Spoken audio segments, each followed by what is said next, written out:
जय श्री राम। कैसे हो बालाजी के भक्तों। आशा करते हैं मेरे प्रभु बालाजी की कृपा से आप और आपका पूरा परिवार कुशल मंगल होगा। मेरे प्रभु बालाजी की कृपा सदा ही आपके परिवार पर बनी रहे। दोस्तों, आज इस भक्त का अनुभव आपके दिल को छू जाएगा। ये अनुभव देखने के बाद हनुमान जी के ऊपर आपका विश्वास कई गुना बढ़ जाएगा। आखिर ऐसा कौन सा घोर संकट आया था इस भक्त पर और कैसे बालाजी ने उसकी सहायता की। तो आइए ध्यान से इस अनुभव को सुनिए और समझिए। सभी भक्तों को जय श्री राम। मैं अपना नाम गुप्त रखना चाहता हूँ। मैं मध्य प्रदेश का रहने वाला हूँ। आज का मेरा अनुभव सुनकर बालाजी के हर एक बच्चे के मन में बाबा के प्रति विश्वास और मजबूत हो जाएगा। ये अनुभव कोई साधारण अनुभव नहीं है। इसको पूरा सुनकर हर किसी की आंखों में बाबा के प्रति प्रेम के आंसू आ जाएंगे। मैं एक हायर सेकेंडरी शिक्षक ग्रेड 1 के पद पर हूँ। जीवन में ईश्वर की कृपा से कोई भी बुरा शौक नहीं किया है। हमेशा मन से साफ और भगवान से असीमित प्रेम किया है। कॉलेज के दिनों से मैं एक लड़की से प्यार करता था। ये बात 2010 की है और तब से 2023 तक मैंने अपने प्रेम के रिश्ते को एकदम साफ निभाया और उसी लड़की से शादी करना चाहता था। किंतु मेरे पास तब सरकारी नौकरी नहीं थी, तो मुझे लड़की ने कहा कि पहले कोई जॉब लगा लो ताकि मैं अपने पापा से बात कर पाऊँ। मैं स्टडी में हमेशा टॉपर रहा हूँ और बाबा की कृपा से मेरी जून 2022 में सरकारी नौकरी लग गई। मैं बहुत खुश था कि अब सब कुछ अच्छा हो गया। अब लाइफ में शादी के बाद आराम से अपने प्यार के साथ रहूँगा। किंतु जो लड़की 2010 से मेरे साथ थी, उसकी भी जॉब दिसंबर 2022 में महाराष्ट्र में लग गई। वह एक इंजीनियरिंग के पद पर किसी कंपनी में लगी। मैंने उसको बहुत समझाया कि अब हमें शादी कर लेनी चाहिए, तो वह महाराष्ट्र ना जाए, पर वह नहीं मानी और जॉब के लिए चली गई। वक्त बीतता गया। उसने मुझे वादा किया कि शादी के समय वो वापस आ जाएगी, या फिर वो जॉब को छोड़ देगी, या फिर वो वर्क फ्रॉम होम ले लेगी। मैं विश्वास करता गया। जब आप किसी के साथ 13 साल तक प्रेम में रहे हैं तो विश्वास तो कोई भी करेगा ही। मैं उसकी बात मान गया और उसके पापा ने भी सगाई के समय बोल दिया था कि आगे वो नौकरी छोड़ देगी और आपके घर ही आकर रहेगी। तो मेरी मम्मी पापा भी मेरी खुशी के लिए मान गए। 2023 में मेरी सगाई हो गई और 2024 में शादी होना फिक्स हो गया। शादी के 4 महीने पहले लड़की ने मुझे महाराष्ट्र छोड़कर मध्य प्रदेश आने के लिए रहने के लिए मना कर दिया। बोले कि शादी के बाद भी वह अपनी जॉब ही रहकर करेगी। मेरे घर में तब शादी की तैयारियां जोरों शोरों से चल रही थी। मैंने उस लड़की से 15 दिनों तक प्रार्थना की कि वह अपना वादा ना भूले। ये तो धोखा है।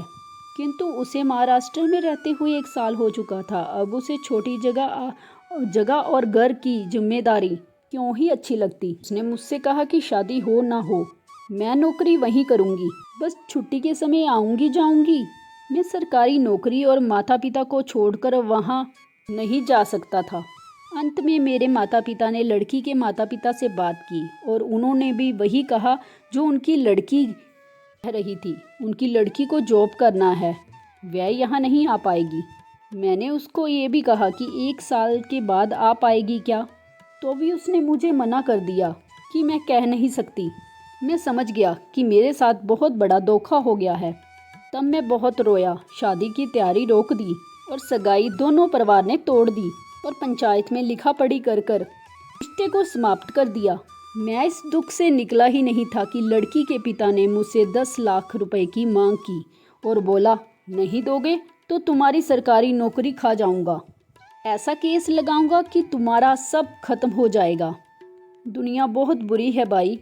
उस लड़की ने उसके परिवार के साथ मिलकर मुझे 10 लाख का नोटिस भेजा और उसके कुछ दिन बाद ही जो इतना वक्त 13 साल हम दोनों साथ रहे, उसको आधार बनाकर मुझ पर रेप की FIR कर दी और खुद शादी जो तोड़ी थी, उन्होंने उसका मेरे परिवार पर इल्ज़ाम डालकर झूठा दहेज मांगने का आरोप लगा दिया।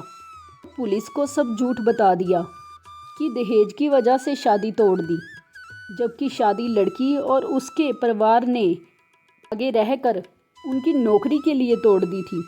एक सरकारी नौकरी वाला इंसान अगर जेल जाएगा, भले वह सच्चा हो, साफ हो, तो भी उसकी नौकरी चली जाती है।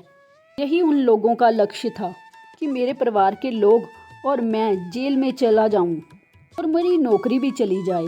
इतने बुरे लक्ष्य को लेकर उन लोगों ने ये काम किया और दुख इस बात का है कि उनका साथ उस लड़की ने भी दिया। इसको पूरी लाइफ मैंने अपना माना, उसका खुद से ज़्यादा ध्यान रखा, पर उसने सिर्फ मुझे उपयोग किया।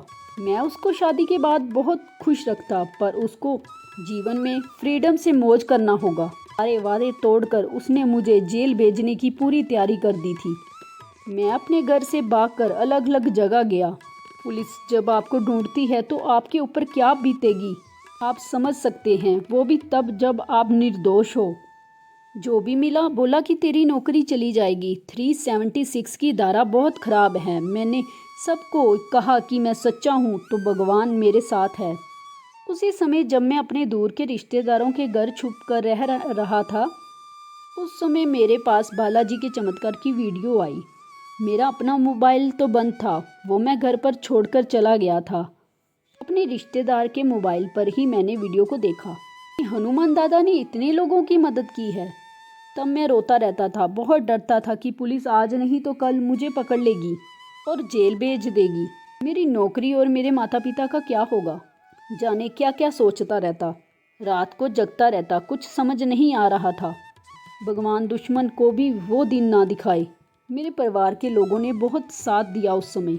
अब वक्त आया मेरा और मेरे हनुमान दादा के साथ का। मैंने बागेश्वर बालाजी के वीडियो भी देखे और मन में बाबा को बोला कि हे हनुमान जी, हे सन्यासी बाबा, आप अगर सच में बागेश्वर धाम पर बैठे हो और जानते हो कि मैं सही हूँ तो मुझे जेल से बचाना, मेरा जीवन बचाना।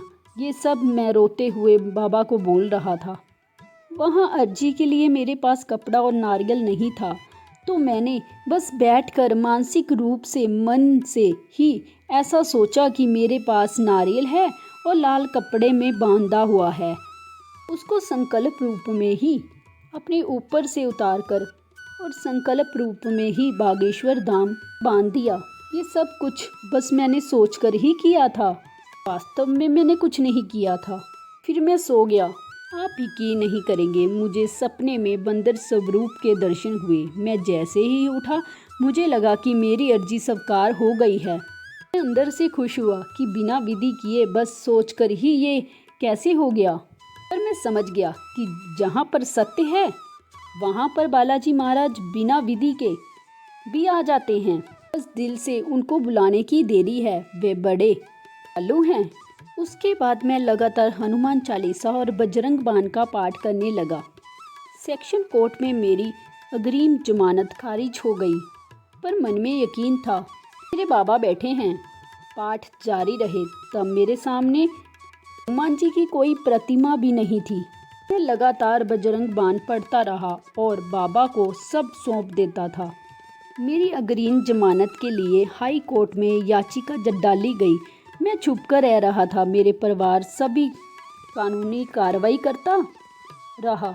हाई कोर्ट मेरे लिए अंतिम रास्ता था, क्योंकि सुप्रीम कोर्ट के पैसे नहीं थे और अगर हाई कोर्ट से मैं हार जाता तो जेल जाना पड़ता। जेल जाता तो नौकरी जाना ही था।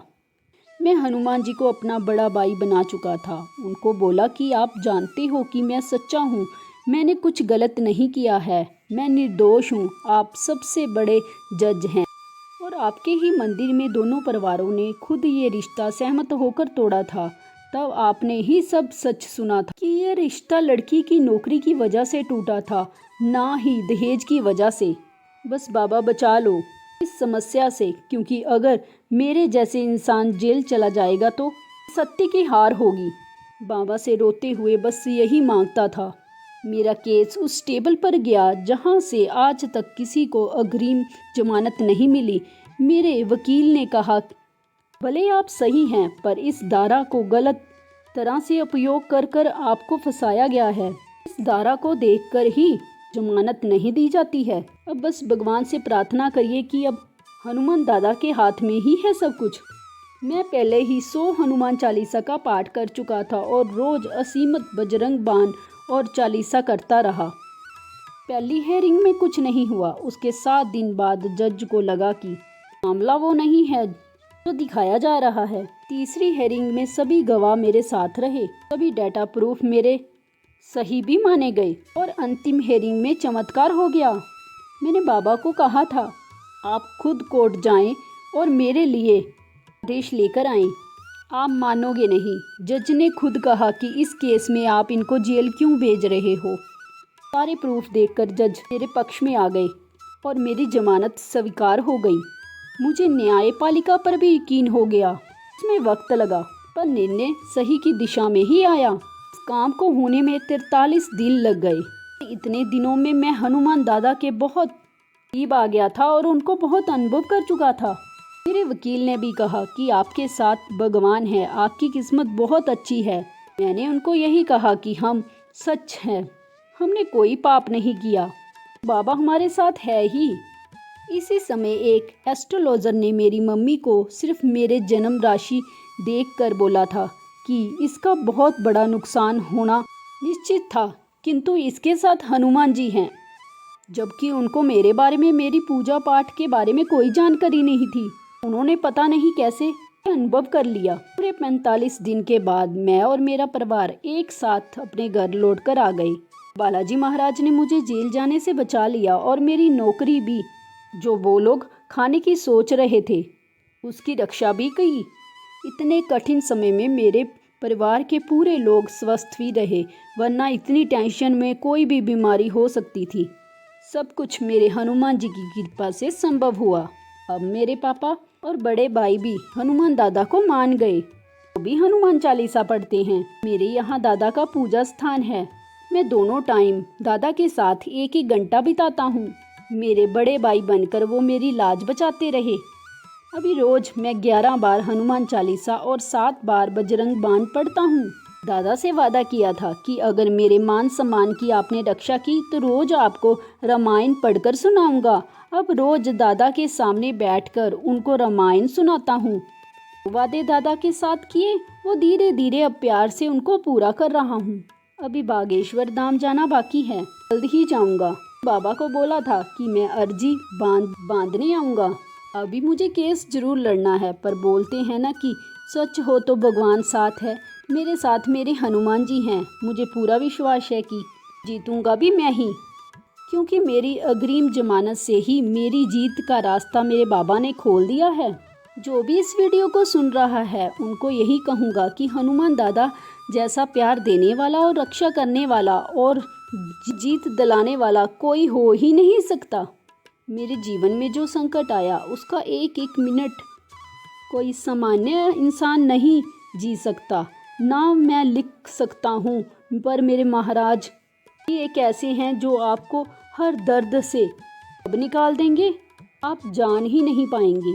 और हाँ, मैं एक बात सबसे यही कहना चाहता हूँ कि आप दिन में 1 बार ही चाहे हनुमान चालीसा का पाठ जरूर करें।